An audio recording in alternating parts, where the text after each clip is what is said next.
One of the most renowned events in the world, the FIFA World Cup, typically puts a lot of pressure and enthusiasm on the host country. This sporting extravaganza is watched closely by the entire world. The quality of World Cups has consistently improved throughout time. Every World Cup introduces something new, whether it's in the level of play or the technology. So, fasten your seatbelts because today I'm going to break some news to you. I know my FIFA World Cup fans are already in touch with news headlines, and you heard it right.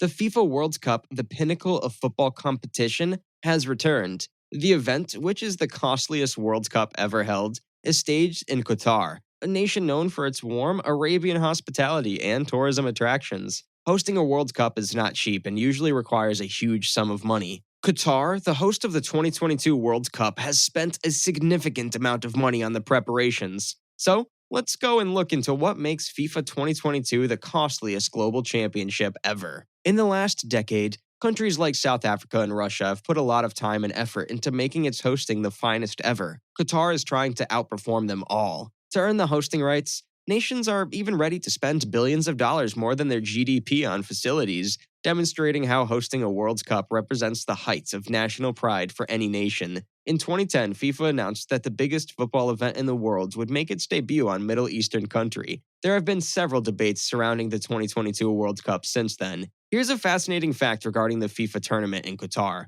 The nation has invested an astounding $500 million a week on infrastructure improvements in preparation for the World Cup, including the building of roads, highways, stadiums, hospitals, rail, ports, over 50,000 streetlights, hotels, a new airport, and much more. The country's primary goal for the past 3 to 4 years was to work towards getting ready for the World Cup. As is clear as of today, Qatar managed to complete all infrastructural projects before the deadline, but this was not without costs. With a budget of approximately $200 billion, Qatar has spent a staggering amount on the World Cup, making it by far the costliest one ever. New hotels, training facilities, and stadiums have been built throughout the whole nation. 8 stadiums will host the World Cup matches, all of which were recently built employing cutting-edge technology borrowed from other nations. The figures between this World Cup and previous World Cups show that Qatar has put a lot of effort into this World Cup.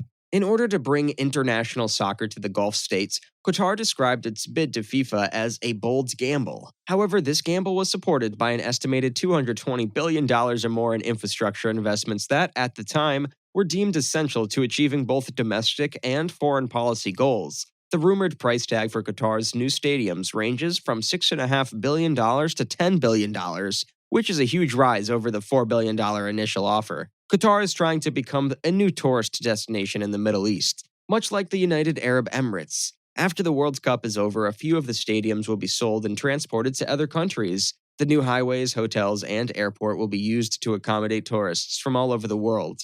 Qatar has spent approximately $40 billion to upgrade its lodging options and boost domestic tourism as a whole. Due to the expected housing shortage during the World Cup, Qatar has agreements with cruise ships that serve as floating hotels. However, there is still about $200 billion to be accounted for. A large portion of the World Cup-related infrastructure expenses are included in Qatar's larger 2030 plan, which calls for the construction of an innovation center with hotels, high-tech subterranean transit, stadiums, and airports. Although the World Cup has accelerated these initiatives, they are mostly long-term investments. Many of Qatar's most gifted athletes and IT professionals go to America and big European cities like London. Qatar is actively battling this by constructing top-notch facilities domestically. The Qatari government has even contacted Glastonbury, a renowned British music festival, to arrange for the tents as accommodations in the desert. 2.9 million people call Qatar home, and oil and gas exports have made it one of the richest nations in the world. The World Cup is played in a brand new city that has been expressly developed, with 7 stadiums for the competition. In addition, work is being done on more than 100 new hotels, a new metro, and new highways. An estimated 1.5 million spectators are expected during the tournament's finale, according to the organizing committee. In light of the fact that Qatar is a conservative Muslim nation, spectators have been admonished to exercise caution. Drinking alcohol is subject to rigorous regulations. Only bars at upscale hotels typically sell it. €10, $13, can buy you a pint of beer. Gay football supporters organizations have requested the Qatari government to ensure their safety, Despite their teams qualifying, some Wales supporters have said they would not attend the competition. While stating that everyone is welcome, the World Cup's organizers also made it clear that Qatari's anti-homosexuality laws will not be relaxed during the competition.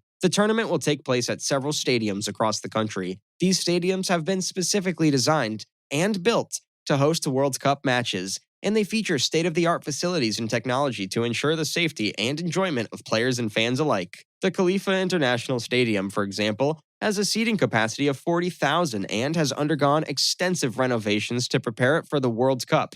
It features a partially retractable roof, allowing for matches to be played in any weather conditions, and it also has multiple large video screens to provide fans with an enhanced viewing experience. Overall, the World Cup stadiums in Qatar are among the most advanced and impressive in the world, and they are sure to provide a memorable experience for players and fans alike. Hosting the 2022 FIFA World Cup is likely to boost Qatar's profile as a sports destination. The tournament is expected to attract thousands of fans from around the world, and it will showcase the country's state-of-the-art sports facilities and infrastructure. In addition to the World Cup, Qatar has also been successful in hosting other major international sports events in recent years, such as the IAAF World Championships in Athletics and the UCI Road World Championships. The Qatari government has also invested heavily in developing a sports industry in the country, and it has estimated initiatives such as the Qatar Sports Investments and the Aspire Academy to support the growth of sports in Qatar.